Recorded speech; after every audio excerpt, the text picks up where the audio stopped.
Здравствуйте, в эфире февральский выпуск программы «Приложение силы» и ведущий Сергей Ломакин. 9 февраля, как мы знаем, открылись в Южной Корее 23-е Олимпийские игры. Мы с наслаждением и с нетерпением смотрим за успехами наших спортсменов, верим в их победу. Тем более, что на этих Олимпийских играх будут участвовать и участвуют уже две представительницы Республики Чувашия.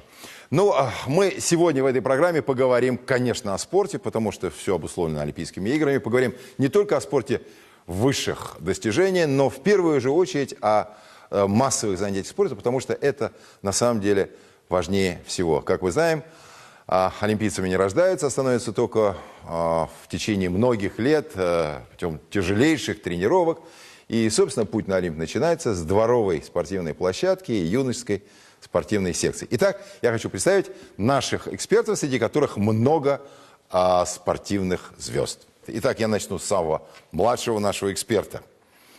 Ярослав Галкин, ученик 3 класса Чебоксарской школы номер 27, игрок хоккейной команды «Сокол-2007». Я надеюсь, будущий олимпиец. Это мы все уверены в этой студии. Его тренер, преподаватель спортивной школы Олимпийского резерва номер 4, чемпион мира, чемпион Европы среди юниоров Юрий Долгов. Олимпиада Иванова, серебряный призер Олимпийских игр в Афинах. Мы помним вашу серебряную медаль, которая весит, может быть, даже больше, чем золотая. На тех Олимпийских играх в Афинах. Рады, что вы здесь. Я знаю, что вы приехали со сборов. Специально на эту программу. Еще раз огромная вам благодарность.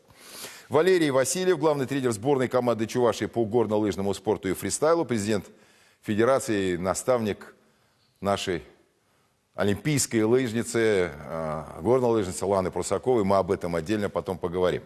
Команду главу представляет министр физической культуры и спорта Республики Сергей Шелтуков. Елена Николаева, депутат Госсовета Республики, олимпийская чемпионка. И еще один депутат Госсовета Республики, президент Федерации современного пятиборья Чувашии. Поговорим, а что это такое за пятиборье и что это за федерация в республике, создана новая, предприниматель Алексей Мурыгин. Ну и, конечно, глава республики Михаил Васильевич Игнатьев. Спасибо, что все собрались. Спасибо, что мы будем говорить сегодня о спорте. Мне кажется, крайне важная тема. Я прошу сразу же мне ответить на такой вопрос. Пока мы говорим о наших олимпийцах республиканских. Вот скажите мне, пожалуйста, Валерий Витальевич, как много тренировок Лана Прусакова провела в республике, в Чебоксарах, в горнолыжном центре «Вертикаль». И как вы считаете, вообще на наших трассах можно подготовить олимпийского чемпиона? Хочу отметить, что у нас это не первое участие в Олимпийских играх. У нас в 2014 году у нас участвовала в 22-х Олимпийских играх в Сочи. Это Елена Муратова. Вот. Но, к сожалению, она в этот состав не попала в 2018 году. Но если касаясь Ланы, конечно, у нас между сборами, сборной команды России, она всегда тренируется на наших трассах. И она начала на наших трассах тренироваться. И ряд спортсменов, которые находятся в составе сборной команды России по фристайлу, то есть Мулиндеев Дмитрий, они все участвуют и тренируются, и в наших соревнованиях участвуют. Я считаю, что на наших трассах, да, можно готовить ребят, таких, которые спортсмены высокого класса. Я уверен. все-таки, вот не скромничайте. Вы считаете, что нужен центр горнолыжного спорта в республике? Да, это мы уже поднимали у Михаила Васильевича. А что поднимали? Стучались в двери, вам говорили, нет, не будет или как? Нет, такого не было. Не было такого. То есть нам, можно сказать, года 2 назад купили новый ротрак. Правда, он, конечно, лыжный, он не соответствует. Частично нам требуется более такое оснащение. То есть это нужна система снижения, там пушки, там насосные станции, магистральные. Ну, это я не буду уже говорить конкретику, что там конкретно надо по этим системам снижения. То есть роторак нужен парковый, строить именно те трассы мирового класса. Трамплины, это препятствия. Вы считали, вот обсчитывали уже, сколько это обойдется республике? Считали, да. И как? Схватили за голову? Ну, как сказать, Министерство спорта у нас как бы так это отнеслось с оптимизмом, что это возможно, это реально. То есть у нас существует уже горнолыжная трасса, они уже еще освещенные трассы есть, и дети занимаются у нас и не то что в ночное время, в вечернее время тренируются при искусственном освещении. Михаил Васильевич, как вы считаете, это вообще, если вы решите, если будет решение правительства о строительстве, это огромное обременение для республики? Здравствуйте, уважаемые телезрители. Я рад приветствовать всех участников сегодняшней нашей передачи. На самом деле, этот вид спорта, для нас он новый вид спорта. у нас вот традиции были легкая атлетика, другие доступные виды спорта. Но касаясь зимних видов спорта, мы в этом году обещали достроить наш биатлонный центр, лыжероллерную трассу. И на 2019 год включаем оснащение, дооснащение, реконструкцию горнолыжной трассы. И за 2, максимум за 3 года мы сделаем не хуже, чем мировой международный уровень. Потому что у нас есть молодые люди, которые любят заниматься этим видом спорта. И для народа Чувашии это очень значимо, что Лана Прусакова и Лена Муратова в 2014 году на самом деле участвовал там, Дмитрий Мелендеев. Они в перспективе, участвуя в сборной команде Российской Федерации, выстрелят. Будем молиться, будем болеть за Лану, который пхенчане, рассчитываем, вернется с определенной медалью, так скажем. Это экстремальный вид спорта. Не каждый может. Надо иметь мужество, характер, лететь там 20-30 метров в воздухе и делать разные там такие трюки. Это практически только могут смелые люди. И мы, развивая этот вид спорта, рассчитываем на то, что больше молодых людей этим любимым видом спорта будут заниматься. Михаил Ильич, а можно я скажу такую фразу, как нам известно, то, что очень любит говорить товарищ Бах, да, из Международного олимпийского комитета, когда представил доклад о допинге, как, значит, наши российские спортсмены, значит, так сказать, допингуются, да, не приведя никаких данных, как нам известно. Вот, Михаил Ильич, я тоже хочу сказать, как нам известно, вы в прошлом году обещали Татьяне Якимовой лично, что в республике будет построен биатлонный центр. Средства были заложены. Понятно, проблемы возникли со стороны подрядчика, который должен был сделать. Там возникли вопросы перевода земель лесного фонда в другие категории земель. Но по оценке соответствующих органов было бы это коррупционным проявлением без оформления этих лесных земель в другие категории земель. Решение принято правительством Российской Федерации. Все вопросы разрешены, и обещания мы выполним, соответственно. У меня тоже душа болела, то, что обещание мы свое не выполнили. Мы пустых обещаний не давали, 100 миллионов рублей в бюджете есть, строка есть, контракт, он действующий тоже имеется, и прекрасную лыжероллерную освещенную трассу мы сделаем. Спасибо. Сергей Сергеевич, я, конечно, поползал по интернету, ну, поскольку вопрос-то весьма важный, вот, связанный с биатлонным центром, но есть и спортивные секции, и школа. Вот, вы знаете, очень много сообщений в интернете, ну, так, жалоб, замечаний воспитанников школы Олимпийского резерва, что, в общем, не очень хорошо обеспечена эта школа. Ну, в частности, патронами, винтовками и так далее. То есть, вроде бы, ребята хотят заниматься огневой подготовкой, возможностей не очень много, и в основном все основное время занимаются беговой подготовкой. Это правда или нет? Или это все-таки такой вот критика с места, да, добрый день. Всегда обоснованная? Скажу, что биатлон, конечно же, это дорогой вид спорта. Однозначно. Это экипировка, оружие, патрон. Нужно понимать, что каждый выстрел – это 20 рублей, чтобы понимание было. Ежегодно, конечно же, в целях вот, подготовки по федеральным стандартам мы стараемся это все выполнять. Вот, и в прошлом году 50 тысяч патронов, насколько я помню, мы приобрели. Здесь важно понимать, и родительская ответственность тоже есть. Каждый родитель должен знать, какой вид спорта он передает. И на начальной стадии будет сложно любому. В дальнейшем, конечно же, при отборе все спортсмены, которые уже прошли, шаг сделали вперед, у них обеспечение будет совершенно другое. Но на начальной стадии любой родитель должен понимать, что вот проблемы, они, сложности будут. Можно я уточню? То есть на начальной стадии, когда ребенка привели заниматься этим видом спорта, да, родитель должен понимать, что это дорогой вид спорта, и что надо немножко вложиться. Конечно. Личными средствами. Правильно? Я это имею в виду? Это можно говорить открыто, конечно. Вот это правда, да, Михаил Васильевич? Это не нарушает никакого, так сказать, соотношения платного и бесплатного спорта. Это есть виды спорта, которые требуют затрат. Да, но в том числе лично. Сейчас биатлон тоже он развивается, и на начальной стадии, вот мы и в прошлом году закупили 30 винтовок по воздушке, как мы в обиходе говорим. Для начальной подготовки они тоже как бы подходят. Поэтому начинаем с воздушек и переходим постепенно. Спасибо. Да, спасибо. Вы знаете, дорогие зрители, дорогие участники, я не могу обойти вниманием, все-таки у нас сидят здесь две звезды спортивные по спортивной ходьбе. Причем натуральные звезды, олимпийские чемпионы, чемпионки. Я хотел бы у вас, у обеих спросить, скажите, пожалуйста, все-таки, я всегда считал, что республика всегда славилась достижениями в этом виде спорта, спортивной ходьбе. А в последнее время мордовская школа обошла чувашскую. Или это не так? Но аналитики спортивные, обозреватели говорят, что это так. Почему? И есть ли возможность обогнать соседей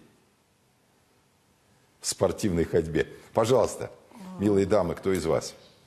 Ну, тут, скорее всего, Министерством России в 1995 году был создан в Мордовии Центр спортивной подготовки именно по спортивной ходьбе. И с того времени самые сильнейшие ходоки тренируются там и готовятся к основным стартам там. В прошлом году, в 2017 году, наша Клавдия Афанасьева выиграла Кубок Европы среди молодежи, она готовится там. Я вот все-таки думаю о том, что, конечно, понятно, что каждый субъект федерации должен, ну или, так сказать, предпочтительно обращает внимание на 2-3 базовых вида спорта, наверное, которые есть смысл развивать. Это связано и с затратами, и, может быть, с национальными какими-то соображениями, потому что национальные виды спорта и так далее. Михаил Васильевич, вот вы какие виды спорта базовыми для республики определяете с тем расчетом?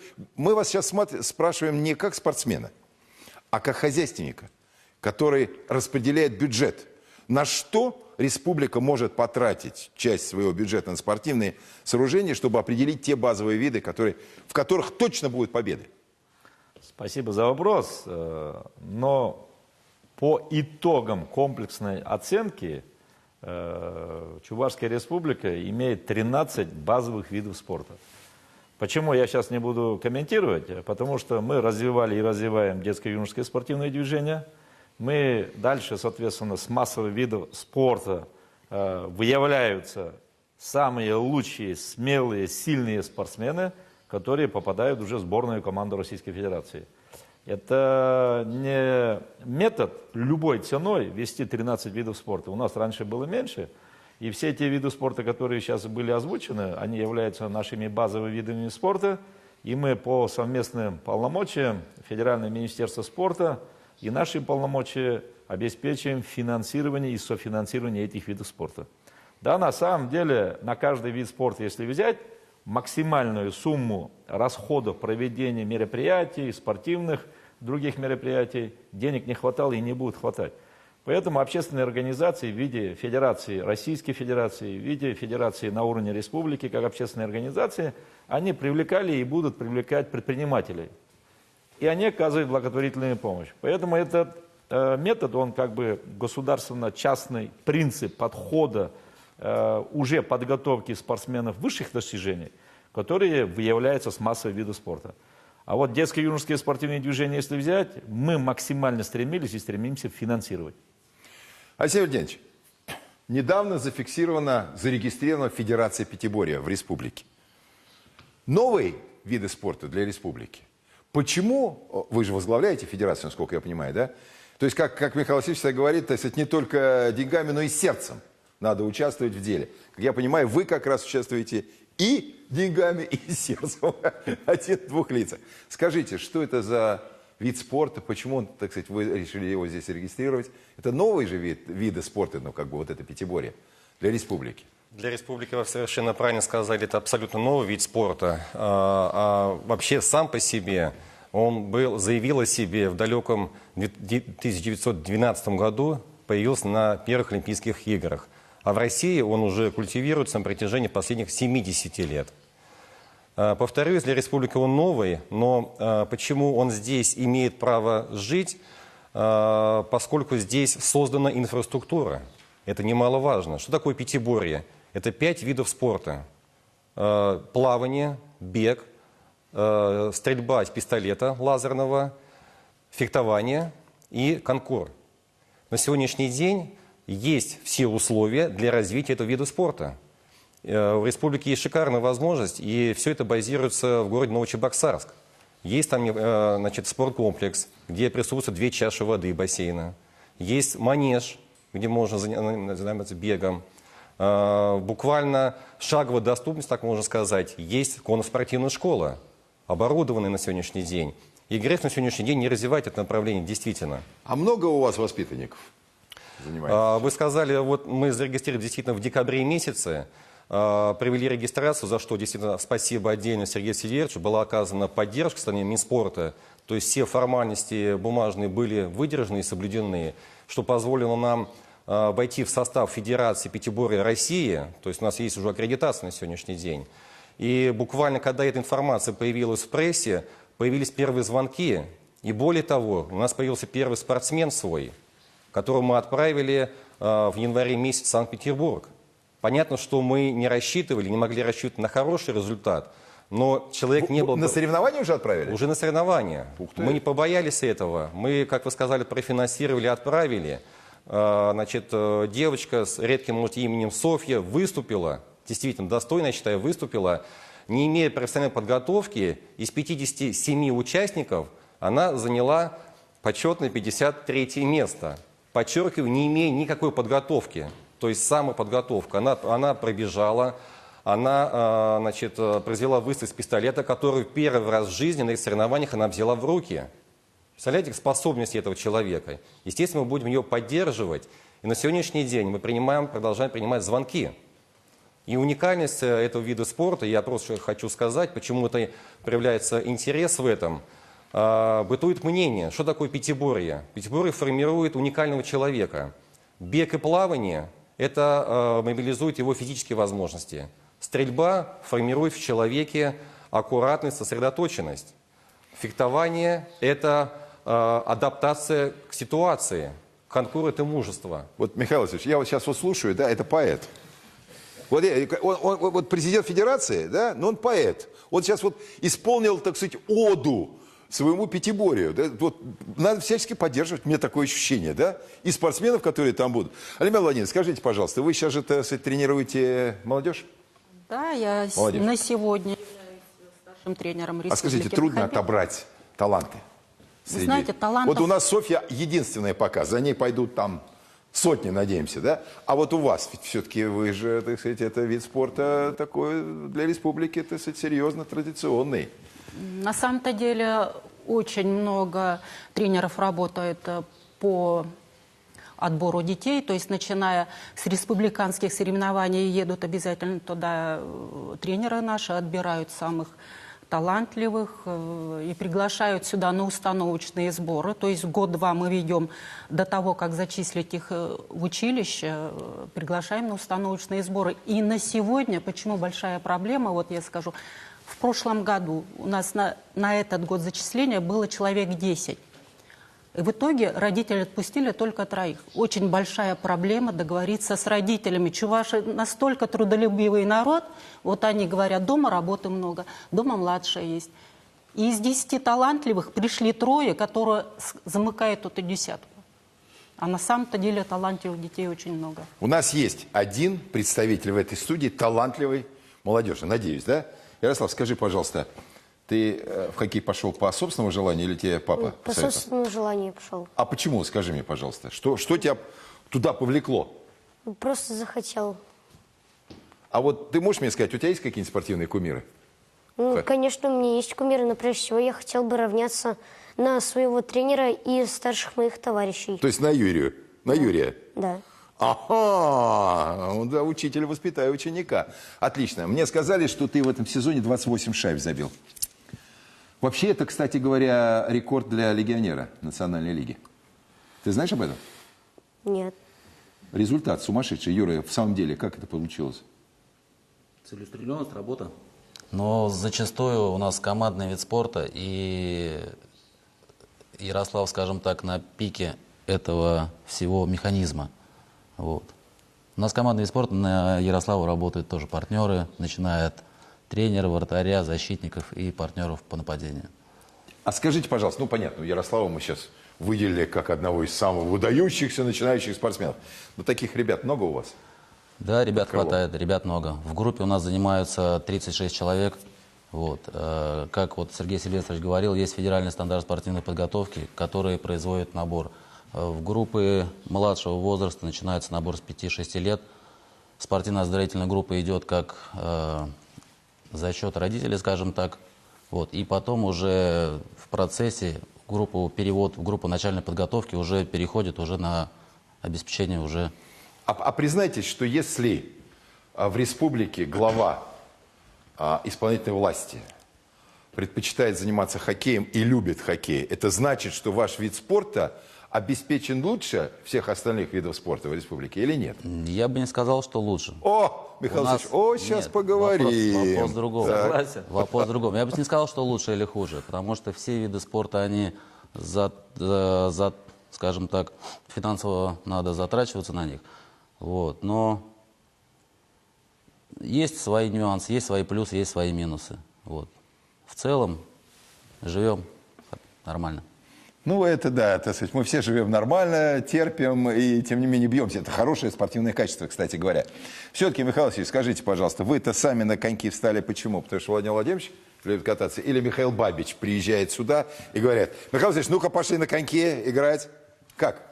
Спасибо за вопрос. На коньки мы вставали, когда учились в школе. Никакого Ледового дворца не было, никакого крытого катка не было. Мы на прудах чистили снег, заливали его сами водой. И вот в таких условиях практически пытались там научиться, во-первых, кататься на коньках, а потом уже с ребятами играть в хоккей. Это я для сравнения говорю. На самом деле, вот последние годы, несмотря на сложности, мы поэтапно, пошагово идем. В городе Чебоксарово у нас вообще не было ледового катка, который в круглогодичном режиме обеспечивал бы возможность кататься на коньках, играть в хоккей или заниматься фигурным катанием. Сегодня в городе Чебоксары 3 уже площадки. Около кадетской школы появится 4-я площадка. Мы в Урнарах сделали. А если взять исторический, как бы сказать, хоккейный клуб «Сокол», который в Новочебоксарске, там тоже все это старое было, 60-х, 70-х годов. Мы его полностью сломали. Сегодня структура льда соответствует практически всем тем международным мировым требованиям. Это тоже значимо. А касаясь, на самом деле, самого движения «Золотой шайбы», есть общественный проект. Президент России Владимир Путин поддержал. Он сам личным примером показывает. И вот 30 лет я не вставал на коньки после школьных лет. Вот через 30 лет я тоже по новой научился кататься на коньках, играть в хоккей. У нас команда правительства сегодня сформирована, команда Государственного совета Чувашской республики. И когда Михаил Викторович Бабич приехал сюда, предложил сыграть в хоккей, тогда я еле-еле стоял на коньках, но сыграл, но после этого мне стыдно стало, и я начал лучше кататься, но учиться надо еще учиться. А это дает возможность давать физическую нагрузку, улучшать обмен веществ с одной единственной целью – быть всегда в форме. В наше время говорили, трус не играет в хоккей. Юра, а скажите, пожалуйста, действительно льда не хватает? Да, действительно не хватает. Да, с постройкой вот в Чебоксарах вот этого шикарного, конечно, ледового дворца Чебоксары-Арена детей стало заниматься гораздо больше. Сейчас на базе Чебоксары-Арены хоккейная школа «Сокол» набирает набор чебоксарских детей уже. Там занимаются возраста от 2012 года, соответственно, и старше. Детей действительно по 50-60 человек в группы, которые сейчас вот проходит отбор. Опять же, как в любом виде спорта, выбирают, смотрят, кто на что способен, и дальше уже будут переводить группы, скажем так, отбирать начальной подготовки. Было бы здорово, конечно, по республике, как вот в соседних регионах, в Нижегородской области, в Республике Татарстан, Башкирии, хотя бы у нас построить, по возможности, опять же, кустовые. В Ядрине, например, на севере республики, в центре, в Канаше, каток, на юге, скажем так, в Батарево, чтобы соседние районы могли приезжать и больше тренироваться детей. С постройкой в Урнарах тоже туда приезжают соседние районы и тренируются дети. Что показывает выступление по «Золотой шайбе». В Урнары постоянно сейчас уже, в призерах уже, скажем так, догоняют городские команды. А вот в Чебоксарах... Можно? Спасибо, Юрий. На самом деле, о чем вы сейчас сказали, это коробки в шаговой доступности. Мы в городских округах, во дворах на сегодняшний день хорошие коробки строим. В районных центрах при ФСК построено, и в районных центрах, во дворах тоже, как бы сказать, строим эти катки. Это очень важно, потому что шаговой доступности. Там раздевалок нет, душевых нет, но рядом с домом дети переоделись, вышли, соответственно, потом могли после игры зайти, принять душ. И с этой точки зрения, вот это десятки мы строили ежегодно, и это будем развивать. А в нашей государственной программе поэтапно, пошагово, конечно, крытые катки будем строить. Это дорогостоящее удовольствие. Не менее сегодня 200-250 миллионов рублей обходится. Но финансы с финансами. Но на сегодняшний день вот волна такая пошла. Вот, все хотят играть в хоккей. Вот, смелые, настоящие мужчины. Поэтому мы должны поддержать. Вот сейчас Ярослав, он уже профессиональный почти что хоккей на своем уровне, о чем сейчас тренер сказал. А это же важно. Нельзя ломать его душу. Нельзя ломать его желание. Пускай они идут, потом станут настоящими профессионалами сборной команды Российской Федерации, и пускай побеждают и канадцев, и американцев, и финнов, и шведов, и всех остальных. Это честь нашей Российской Федерации, поэтому мы все будем делать для того, чтобы честь России, наши патриоты Российской Федерации умели защищать и достойно смогли защищать. В Чебоксарах создана школьная хоккейная лига. Правильно, да, Сергей Алексеевич? То, что сейчас Михаил Алексеевич сказал, да, так сказать, бешеный интерес к хоккею. Это, видимо, ответ на этот, так сказать, интерес, так я понимаю, да? Вы, так сказать, активно это все поддержали. Оснащаются ли в полной мере вот, все команды там формой, клюшками и так далее? Либо родители частично участвуют, либо администрация города участвует в этих затратах. Как? Да. Действительно уникальный проект «Школьная хоккейная лига». Начинали с 20 команд. Вот, этот сезон уже 32 школы, не команды, 32 школы участвуют до 14 лет. Прекрасный проект. И как раз здесь все игры, ну, финальные игры мы не берем, все игры, они проводятся на открытых площадках, при школьных открытых площадках. Их в городе 21 площадка. Вот на этих площадках все проходят. И хочу сказать, в чем уникальность вот школьной хоккейной лиги. Сюда пришли дети, ну, каким-то образом, родители которых, наверное, в свое время или забыли, или не было возможности привести в спортивную школу. Это простые любители, влюбленные в хоккей. И помощь здесь, конечно же, оказывают очень большую партнеры этого проекта, которые вложили большие средства, чтобы одеть этих детей, предоставили инвентарь. Наверное, будет еще и в будущем, потому что 32 команды – это половина школ общеобразовательных города Чебоксары.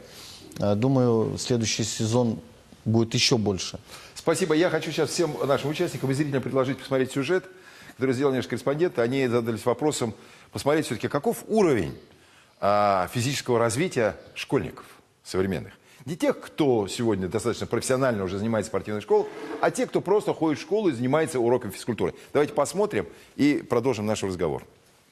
Среди российских старшеклассников абсолютно здоровых людей нет. К таким выводам пришли эксперты НИИ гигиены и охраны здоровья детей. Если в первом классе чуть больше 4% школьников относятся к первой группе здоровья, то к выпускному таких учащихся не остается. Эти данные эксперты получили, проводя в течение 11 лет, с 2005 по 2015 годы, клинические наблюдения за учениками 4 московских школ.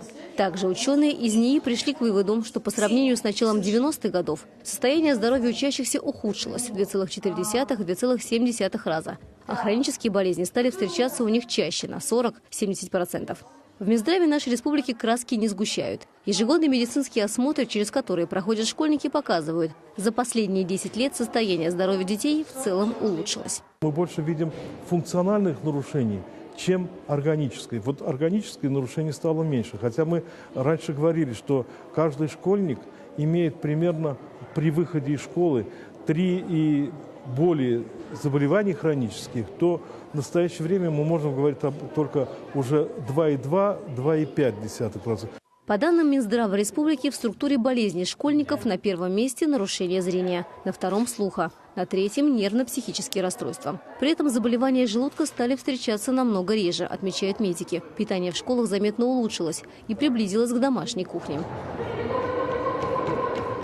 61-я Чебоксарская школа, самая большая в республике. 3 урока физкультуры в неделю. Занятия максимально насыщены. Волейбол, баскетбол, бадминтон, бассейн, зимой лыжи. В школе есть даже специальные классы, где спортом занимаются большинство учеников. В 7 Д, например, учатся волейболу и футболу. Когда зал свободен, мы играем в баскетбол.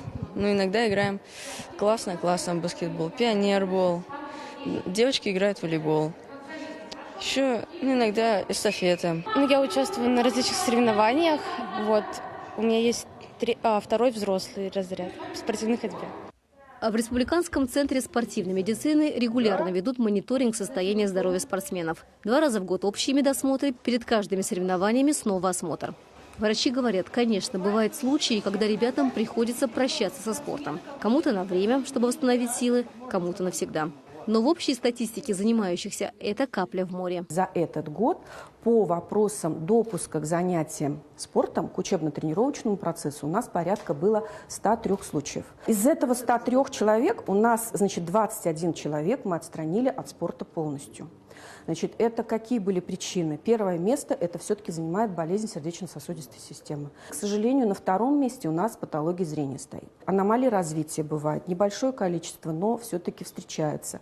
Через Центр спортивной медицины каждый день проходят десятки спортсменов, как начинающих, так и профессиональных. Врачи отмечают, за 5 лет число тех, кто хочет заниматься физкультурой и спортом, увеличилось в 2 раза – с 7 до 14 тысяч человек.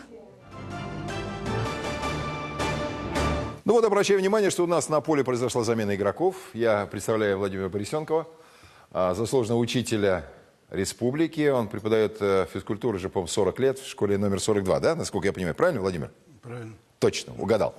Ну, собственно, про вас сейчас был сюжет. Про уроки физкультуры в школе. Насколько они эффективны, насколько хватает инвентаря. Вообще, каким образом школа обеспечивается спортинвентарем? Давайте с этого начнем. Достаточно ли мячей, лыж, ну и так далее, и так далее? Положение такое, что для выполнения программы по физической культуре во всех школах хватает инвентарь. Но так как затронули оснащенности лыжами, баскетбольными, футбольными, волейбольными мячами, то это ни штанга, ни гиря требует каждый год по мере возможности закупать. Закупается это централизованно, но, правда, централизованно не всегда качественный инвентарь. Поэтому предложение, чтобы каждая школа закупала на себе инвентарь, исходя с потребностей. Потому что направление, у кого волейбол, баскетбол, лыжи, но весь тот инвентарь, который закупается, желательно, чтобы был качественный. Вот, знаете, я, когда готовился к программе, конечно, посмотрел очень внимательно все, что делалось в республике в этой области. И я хочу сказать, что великолепный совершенно, даже на фоне всей страны, великолепный республиканский проект «Я умею плавать». Как он хорошо стартовал, как все шло. А почему он, вот мне такое ощущение, что он сошел на нет практически из-за пустяка. Из-за того, что автобусы школьные перестали возить детей в бассейны. Вот я, честно говоря, не могу понять, это так? Это правда или нет? Или это... Я бы не согласился. Вот в городе Чебоксары такой проблемы насчет привезти, увезти такого нет. Здесь троллейбусы, автобусы, дальше бассейны в каждом районе. И учителя, и само учреждение, и школа заинтересованы в выполнении плавания, потому что входит в ГТО, сдача норматив, поэтому сами преподаватели заинтересованы научить его плавать. То есть вы считаете, что по всей республике такой проблемы перевозки детей в бассейны нет? Ну, а вот по нашим сведениям, вот мы провели журналистское расследование, есть за проблема. Всю республику на местах каждый решает вопрос. Но здесь вот может быть связано с нехваткой бензина, оформлением документов. техосмотр. Может быть, вот эти проблемы. Михаил Ильич, а у вас есть такие сведения, что вот этот проект, так сказать, немножко буксует? Спасибо. Я бы не сказал, что проект буксует. Где на организационном уровне, на уровне вопросов безопасности вопросы решаются, разрешаются со стороны руководства любой общеобразовательной школы, там практически все вопросы разрешаются, никаких проблем нет. Где на самом деле руководитель общеобразовательной школы или учитель физкультуры не могут найти инструменты для того, чтобы разрешать эти вопросы, там отдельные проблемы они есть, над чем мы занимались и будем заниматься. Касаясь оснащенности спортоборудованием и инвентарем, хочу сказать следующее. Все школы, они муниципальной собственности, мы обеспечиваем софинансирование, выплату заработной платы всех учителей взяли на республиканский уровень.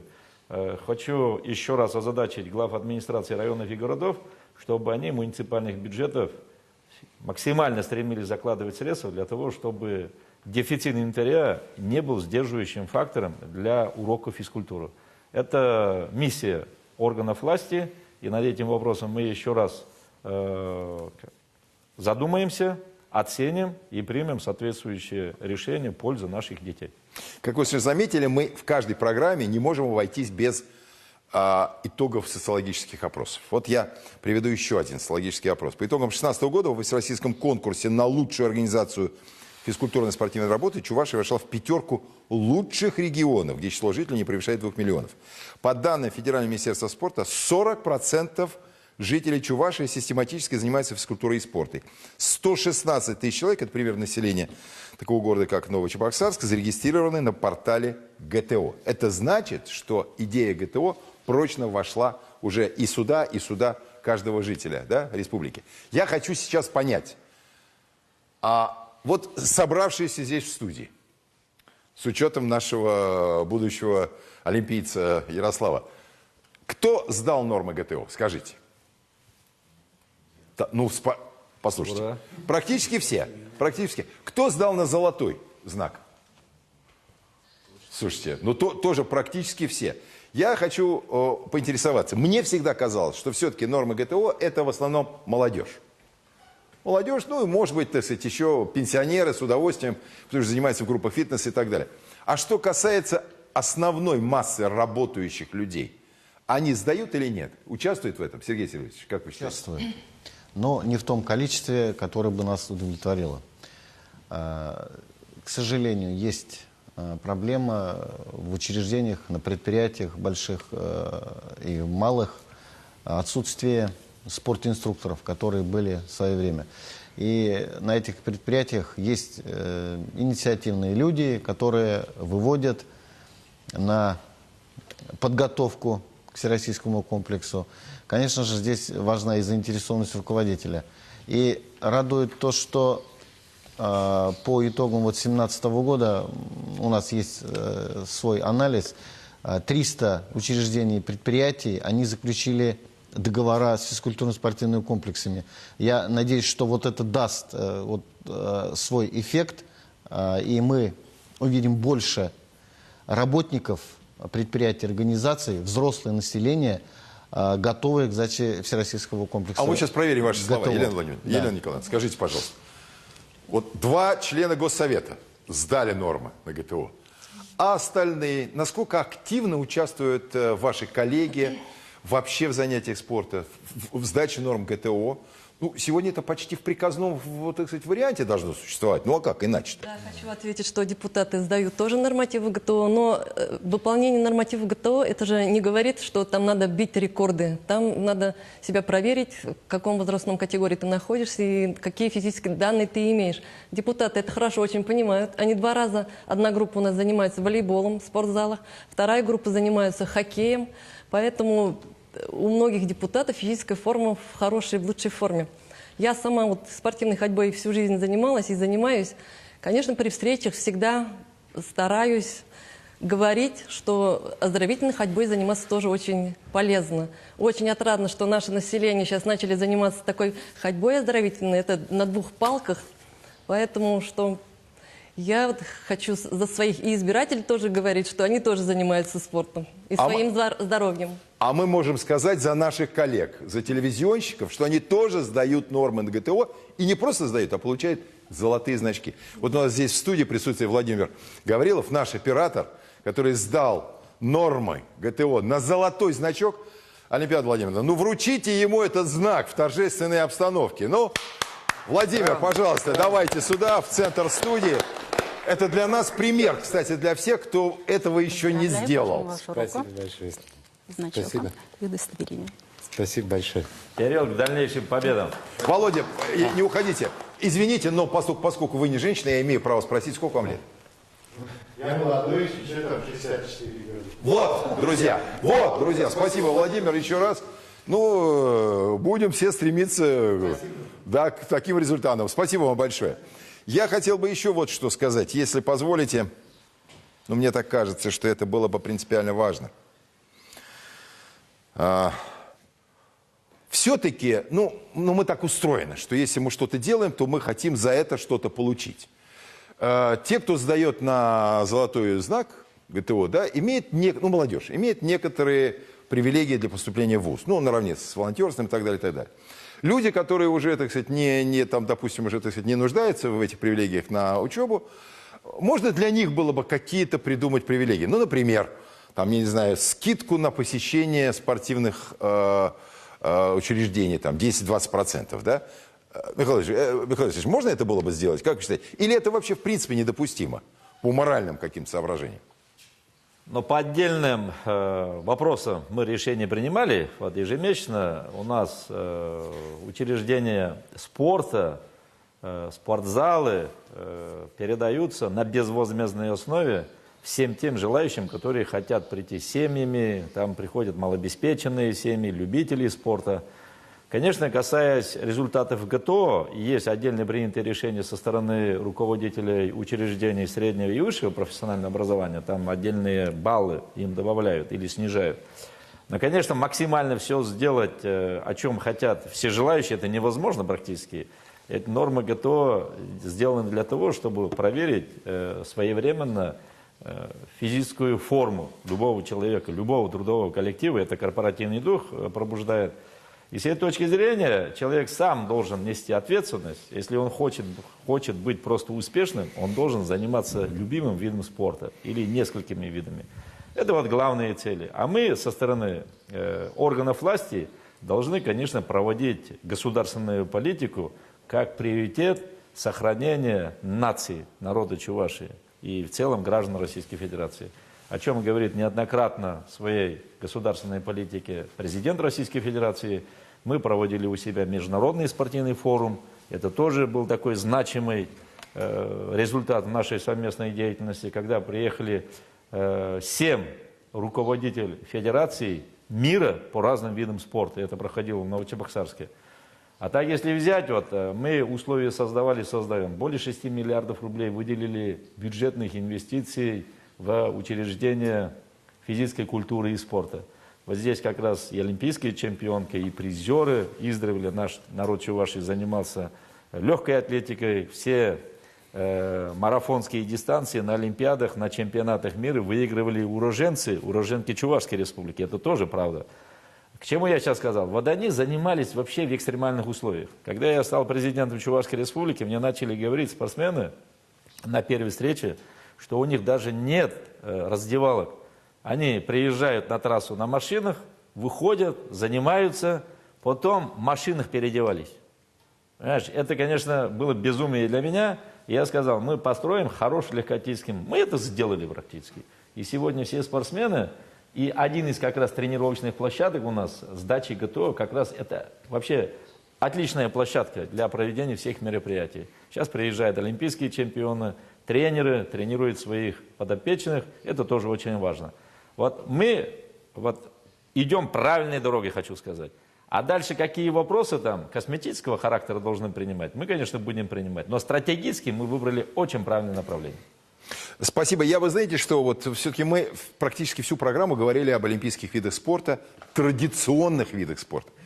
Но ведь сейчас молодежь стала увлекаться неформальными видами спорта. Мы это знаем, закрывать на это глаза нельзя. Вот, ну, например, да, такие как воркаут, кроссфит, фигурное катание на скейтах, роликовый спорт. Ну, огромное количество веревочных парков появилось. Хорошо это? Наверное, хорошо. Все равно это физическое развитие, так или иначе. Но готовы ли власти поддерживать такие виды спорта? Насколько отношение к этим неформальным видам спорта ну, сопрягается с нашим традиционным отношением к физической культуре и спорту. Я сейчас, прежде чем просить прокомментировать это Михаила Васильевича, я хочу просто в двух словах, чтобы каждый из наших экспертов выразил свое отношение. Ярослав, ты на скейтах любишь кататься? Нет. А на роликах? Нет. А воркаут знаешь, что такое? Нет. Отлично. С тобой все ясно. Эксперт нам слово сказал. Юрий, прошу. Это для молодежи это нормальные виды спорта. Они летом, даже вот если Ярослав пока этими занимается, все равно будет заниматься. В свободное время, летом, на скейтах, на велосипедах, на роллерах. В Новочебоксарске есть замечательный роллидром, скажем так. Мои дети там катались. Так что только положительно. Олимпиада Владимировна. Да, конечно, будет еще откуда отбирать людей, ведь этот кроссфит – это замечательный вид спорта. Какая функционалка там нужна? То есть мы можем уже оттуда отбирать детей. Спасибо, Владимир. Я не против. Каждый выбирает свой вид спорта, тот, который ему нужен, приемлем по душе. Так что... Алексей? Это самовыражение, в первую очередь. Лучше, пускай они действительно занимаются любимым видом, чем сидеть за компьютером в интернете. Однозначно да. Елена Николаевна. Я тоже за. Я тоже хотела только сказать, чтобы они больше находились на улицах, на воздухе, занимались физическим Сергей Сергеевич. за компьютером. Ну, не только за, оно и воплощается и в городе, и в других местах. Новые и паркур, и воркаут. Мы попробовали площадку сделать на стадионе «Спартак». В принципе, это интересно каждому. И вот в своем послании Михаил Васильевич тоже отметил про вот это направление. Сорвали у меня эту фразу. Да, прошу прощения. И действительно, в каждом дворе простые спортивное оборудование, вот, перекладина, это все должно быть. И оно востребовано. Ну, хорошо. Для того, чтобы перекладины во дворе были, должны быть какие-то определенные вложения. Михаил Васильевич, вы как глава республики, как спортсмен, готовы там обратиться к властям муниципальным с тем, чтобы они поддерживали такие виды спорта? Я могу сказать, начиная с 2011 года мы сотни миллионов вложили на оснащение дворовых территорий, где мы занимаемся благоустройством дворовых территорий подъездных путей, потом оснащаем спортивным оборудованием, которое производит наш производитель. Они доступные, они недорогие практически, и все те виды спорта, они опять-таки экстремальные, они травмоопасные, но молодежь идет, они хотят состязаться между собой, и мы, органы власти, на эти направления будем средства выделять. Есть соответствующие утвержденные программы муниципальных образований, главы администрации озадачены, мы обсуждали эти темы, проводили расширенное заседание коллеги Министерства спорта Чувашской Республики. Даже вот если взять набережную города Чебоксары по Волге, вот сейчас более чем 1 километр, там тоже практически по разным видам спорта оснащается, в том числе и воркаут. А эта трасса будет около 5 километров. Вот у нас сейчас программа есть по улучшению городской среды. Есть президентская программа Российской Федерации, мы обеспечиваем софинансирование. И те дворы, которые не смогли мы отремонтировать, благоустроить, мы будем оснащать этим оборудованием. Еще сотни миллионов рублей на эти направления будем выделять. Спасибо. У нас осталось совсем мало времени. Я прошу очень коротко каждого из присутствующих здесь в студии. Все-таки мы накануне Олимпийских игр будем с наслаждением и с удовольствием смотреть за нашими атлетами. Давайте каждый из нас пожелает то, чего он хочет. У нас ровно 1,5 минуты осталось. Пожалуйста, Юрий. Терпения, удачи. Олимпиада. Предельной собранности. Владимир. Победы. На самом деле мы с вами, мы за вас болеем. Сергей. Без травм. Михаил Васильевич. Болеем за Россию. А то, что они выходят без российской символики, я думаю, что на самом деле это сегодня для нас не важно. Символика здесь, у нас в стране и в наших сердцах. Я думаю, что на этом мы программу завершаем. Спасибо большое, что были с нами. Я думаю, что мы, конечно, наверное, всю тему охватить не могли, потому что Ну, это жизнь, по сути дела, спорт – это жизнь. Да, Но, Михаил Васильевич? касаясь спорта и олимпийского движения, завтра стартует вся Россия, лыжня России, лыжня Чувашии и стартует вся Чувашия. Приглашаю всех любителей лыжного спорта на эти спортивные мероприятия. Это будет спортивный, замечательный, прекрасный праздник. Спасибо. Я думаю, что все присутствующие точно пойдут встанут на лыжи. Ярослав, пойдешь на лыжах? Не знаю. Как ты не знаю? Да, наверное. Вот финал программы. Слушай, ты все нам испортил. Ярослав, дорогой, как? Хоккей и лыжи. Я завтра к вам лыжах. собираюсь приехать покататься на лыжах. Вот Ярослав, Михаил Васильевич приглашаю, приедет, вместе чтобы ты покатимся. встал на лыжи и вместе с ним рядом пошел по лыжне. Даешь слово? Да. Отлично. Спасибо большое. На этом мы программу завершаем. Встретимся в марте. И следующий выпуск мы посвятим рынку труда в республике. В первую очередь поговорим о том, как найти работу для молодежи, не только для молодежи, в основном высокотехнологичную работу. Спасибо всем участникам, зрителям. Всего доброго. Будем болеть за наших олимпийцев. Вел программу Сергей Ломакин. До встречи в марте. До свидания.